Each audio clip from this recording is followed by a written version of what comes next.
नमस्कार। टुडे हिमाचल में आपका बहुत बहुत स्वागत है। मैं हूं आपके साथ भावना रेनॉल्ड और चलिए देखते हैं शाम की बड़ी खबरों को फटाफट। हिमाचल में आने वाले करीब 2 करोड़ पर्यटकों को लगेगा झटका, राज्य सरकार ने जारी किया आदेश। हिमाचल में हर साल आने वाले करीब 2 करोड़ पर्यटकों को बड़ा झटका लगा है। दरअसल यहां पर्यटकों को यात्रा करना 1 अप्रैल से महंगा पड़ जाएगा, क्योंकि राज्य सरकार ने 2025-26 वित्त वर्ष के लिए टोल बैरर शुल्क में वृद्धि का ऐलान किया है।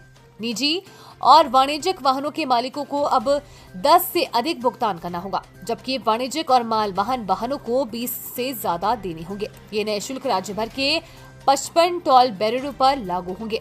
राज्य के उत्पाद शुल्क और कर विभाग ने विभिन्न प्रकार के वाहनों के लिए टोल शुल्क में वृद्धि की है। नए शुल्क के अनुसार निजी वाहन मालिक अब 70 का शुल्क चुकाएंगे, जो पहले 60 था। भारी वस्तु वाहनों का शुल्क 550 से बढ़कर 570 हो गया है। 6 से 12 सीटों वाले यात्री वाहनों का शुल्क 90 से बढ़कर 110 होगा और 12 सीटों से अधिक वाले वाहनों का शुल्क 160 से बढ़कर 180 हो जाएगा। नौकरी के लिए बढ़ा इंतजार, 80 पोस्ट कोड के 1423 पदों की भर्ती अटकी, जानिए वजह। पूर्व में विज्ञापित 80 पोस्ट कोड की भर्तियों को लेकर सरकार फैसला नहीं कर पाई है। 80 पोस्ट कोड के तहत 1423 पद अलग अलग विभागों, बोर्ड और निगमों में भरे जाने हैं। राज्य चयन आयोग हमीरपुर की ओर से 1.5 माह पूर्व सरकार से पत्राचार किया गया, आखिर किस तरह से भर्तियों को आगे बढ़ाया जाना है। आयोग की ओर अभ्यर्थियों को आयु सीमा में 2 वर्ष की राहत देने की सिफारिश भी की है। हालांकि सरकार की ओर से आयोग को कोई जवाब अथवा निर्देश नहीं मिला है। ऐसे में 2 वर्षों से इन भर्तियों का इंतजार करने वाले बेरोजगारों को कोई राहत नहीं मिली है। दिसंबर 2022 में पेपर लीक मामला सामने आने के बाद आयोग निलंबित होने के बाद ये भर्तियां अटकी हुई हैं। अब सरकार की ओर से राज्य चयन आयोग का गठन किया है। ऐसे में राज्य चयन आयोग ही भर्ती प्रक्रिया को पूरा करेगा। आयोग में अब तमाम भर्तियां कंप्यूटर बेस्ड टेस्ट के जरिए होंगी। आयोग की ओर से सरकार से इस विषय पर पत्राचार किया गया था कि इन भर्तियों को किस तरह से आयोजित करना है। भंग पीकर मदमस्त हुए 27 लोग पहुंचे अस्पताल। महाशिवरात्रि के पर्व पर भगवान भोलेनाथ की भक्ति में भांग का प्रसाद पीकर मदमस्त हुए 27 लोग मदहोशी अस्पतालों में पहुंचे। जोनल अस्पताल धर्मशाला में ऐसे 20 लोग पहुंचे। इन लोगों को अस्पताल के आपातकालीन कक्ष में प्राथमिक उपचार देकर वापस घर भेज दिया है।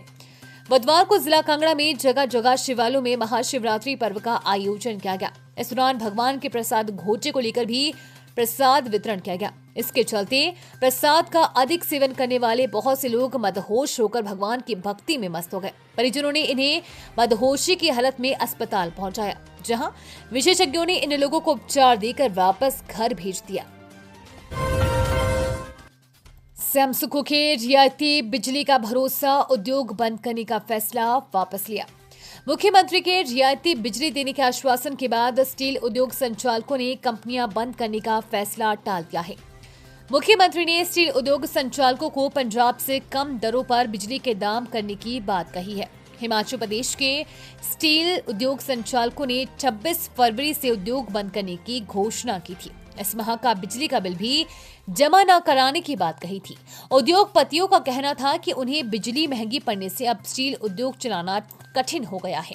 हिमाचल में पंजाब और हरियाणा से भी बिजली महंगी हो गई है, जबकि हिमाचल अपनी बिजली स्वयं तैयार करता है।